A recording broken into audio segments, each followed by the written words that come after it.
Andhra style దప్పలం. ఇప్పుడు నేను కుక్కర్లో బెండకాయ ముక్కలు వేశాను, టమాటో ముక్కలు, ఉల్లిపాయ ముక్కలు, పచ్చిమిరపకాయ ముక్కలు, మామిడికాయ ముక్కలు, దప్పలం అనగానే ఆనపకాయ ముక్కలు,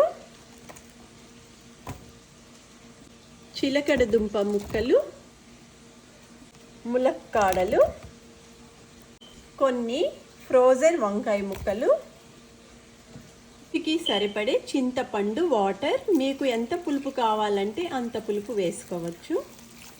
చూడండి, ఇప్పుడు నేను చింతపండు రసం వేస్తున్నాను. ఎక్కువ వాటర్ వేసి ఉడకపెట్టుకోవాలి. దప్పలం అనగానే బెల్లం ముక్క వేయాలి. దప్పలంలో బెల్లం ముక్క వేస్తే చాలా రుచిగా ఉంటుంది. కొంచెం పసుపు, తగినంత కారం, ధనియాల పౌడర్, తగినంత సాల్ట్, కొంచెం జీలకర్ర పొడి, కొత్తిమీర.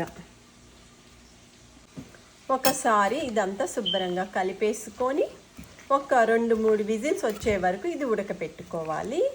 తర్వాత ఇదంతా శుభ్రంగా కలిపేసుకున్నాం కదా, ఒక 3 విజిల్స్ వచ్చే వరకు ఉడకపెట్టుకోవాలి. ఈ దప్పలం చాలా బాగుంటుంది.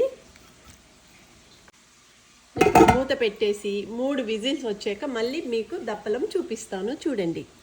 చూడండి, ఇప్పుడు నేను కుక్కర్ మూత తీసి చూపిస్తున్నాను.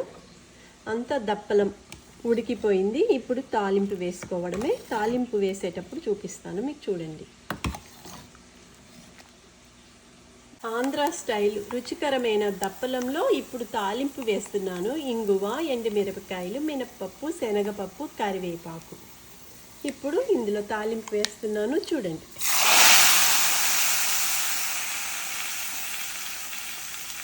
చూడండి, దప్పలం రెడీ అయిపోయింది. ఈ దప్పలానికి అప్పడం పెట్టుకొని, ముద్దపప్పు వేసుకొని, ఈ దప్పలం పులుసు వేసుకొని తింటే అమృతం, రుచే రుచి.